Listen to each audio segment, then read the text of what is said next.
کیا اس میں عجائبات ہیں؟ اللہ تعالیٰ کی شان ہے، جہاں جو چاہے دکھانا دکھا دے۔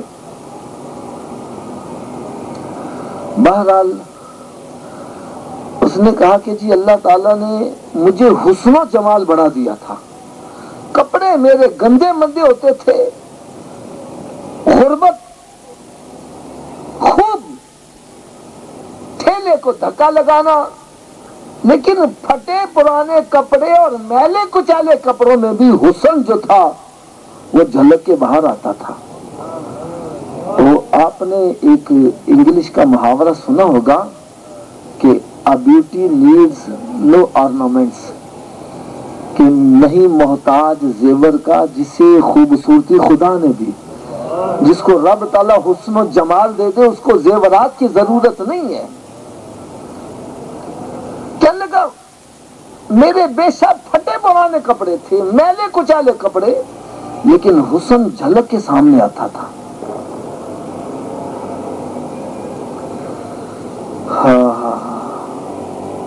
کہنے لگا ایک مرتبہ میں بازار میں اپنا مزدوری کر رہا تھا، ٹھیلے کو دھکا لگا کے جا رہا تھا، تو ایک بادشاہ کی شہزادی وہ اس بازار میں شاپنگ کرنے کے لیے آئی، تو اس کی نگاہ کہیں میرے اوپر پڑ گئی، نگاہ میرے اوپر پڑ گئی۔ بس وہ نگاہ پڑتے ہی از خود رفتہ ہو گئی۔ اس نے اپنے باڈی گارڈز وغیرہ جو اس کے ساتھی تھے ان کو یہ کہا کہ اس نوجوان کو میرے محل میں پہنچا دینا۔ انہوں نے کہا ٹھیک ہے جناب۔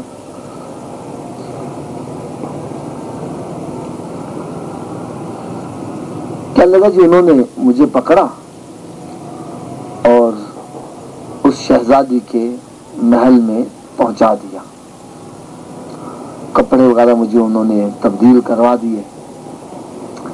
تو ایک پھٹے پرانے کپڑوں میں حسن و جمال ہے، اور پھر جب کپڑوں کا حسن بھی ساتھ شامل ہو جائے تو سونے پہ سہاگا۔ کہنے لگا میں جب گیا تو اس نے بڑا پراتفاق طریقے سے میرا استقبال کیا، طرح طرح کے کھانے لگائے۔ میں بڑا حیران کہ یار میری اوقات کیا اور مجھے یہ عزت کیوں دی جا رہی ہے، میری اتنی ویلیو کیوں بنائی جا رہی ہے، مجھے اتنا پروٹوکول کیوں دیا جا رہا ہے۔ میں ایک غریب انسان ہوں، ان پڑھ ہوں، مزدوری کرنے والا، اور کہاں بادشاہ کا محل۔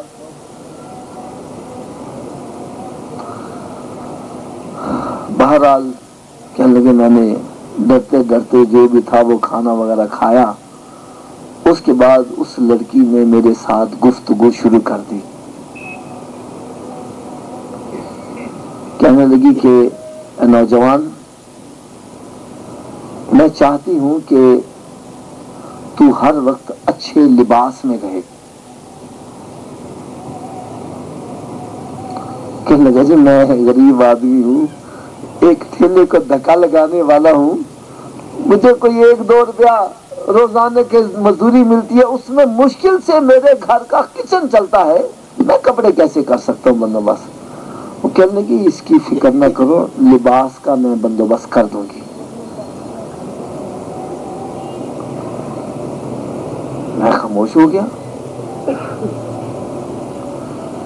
پھر وہ کہنے لگی کہ میں چاہتی ہوں تیرے پاس کنوینس بھی اچھی ہو، اچھی گاڑی وغیرہ ہو تیرے پاس۔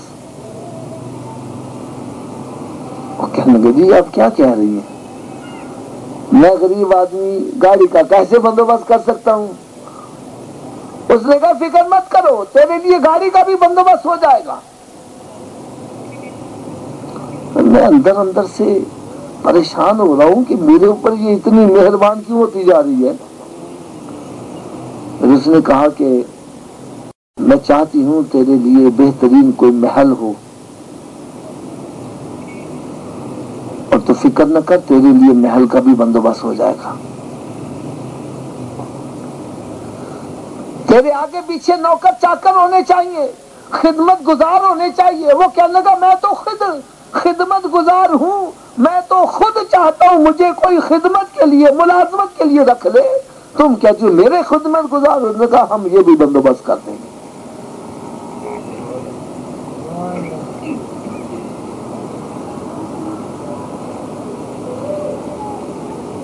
اس لڑکی نے کہا کہ یہ تیرے سارے کام میں کر دوں گی، تیرے ذمہ صرف ایک کام ہے کہ تو میری خواہش کو پورا کر دے۔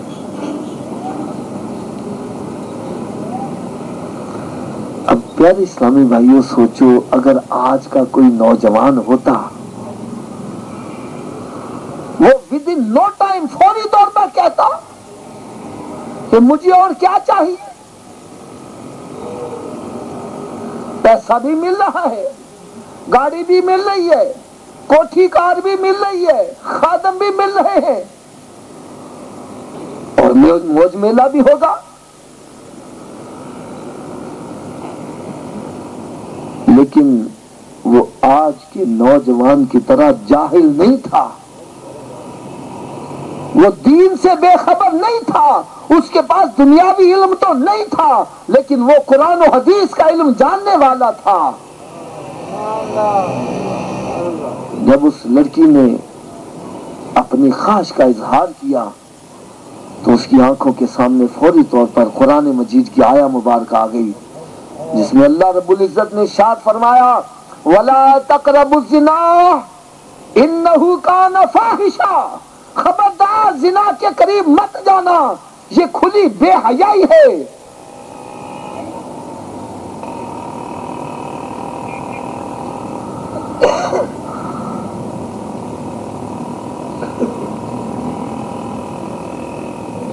سرکار مدینہ راحت قلب و سینہ صلی اللہ تعالی علیہ وسلم نے ارشاد فرمایا جو شادی شدہ بندہ بدکاری کرے اس کو سنسار کر دیا جائے۔ سنسار کیا ہے؟ کھڑا کر کے پھر اس کے اوپر پتھر برسائے جائیں، اتنے پتھر مارے جائیں کہ پتھر مار مار کے اس کو ختم کر دیا جائے۔ یہ اس کی دنیا کی سزا ہے، اور آخرت کی سزا کیا ہوگی یہ بات کی بات ہے۔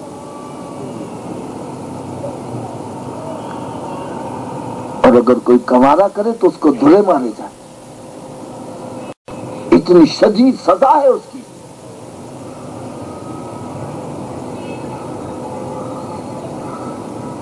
آج کا نوجوان اللہ تعالیٰ اس کو سمجھ عطا کرے۔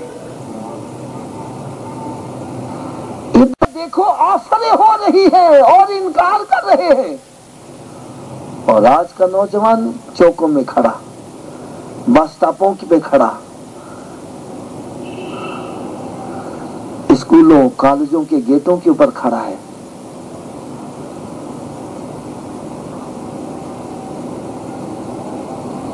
اور بچیوں کے ساتھ شرارتیں کر رہا ہے۔ وہ اس بات کو بھول ہی گیا ہے کہ آج اگر میں کسی کی عزت کی طرف انگلی اٹھا رہا ہوں تو کل کو میری بھی عزت کے اوپر انگلی اٹھ سکتی ہے۔ یہ ایک انگلی کا اشارہ اگر آپ کسی کی طرف کرتے ہیں، یہ باقی ساری انگلیاں تمہاری طرف اشارہ کر رہی ہے۔ بندے تو ایک انگلی کسی کی طرف اٹھاتا ہے، 3 انگلیاں 4 انگلیاں تیری طرف اٹھنے والی ہے۔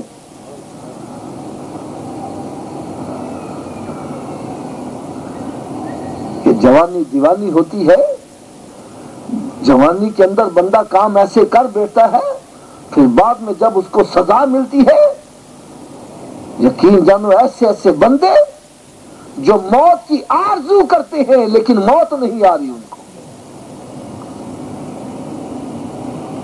وہ یہی سمجھتے اندھیر نظری چوپڑ رہا جا، جو مرضی کرتے ہیں چلے جاؤ، کچھ بھی نہیں ہوتا جی، فلاں نے کر لیا کیا ہو گیا، فلاں نے کر لیا کیا ہو گیا۔ یاد رکھو اللہ تعالیٰ کی رسی بڑی دراز ہے، لیکن جب وہ گرفت کرنے پر آتا ہے، اللہ رب العزت نے ارشاد فرمایا ان بطش ربک لشدید، میری گرفت اتنی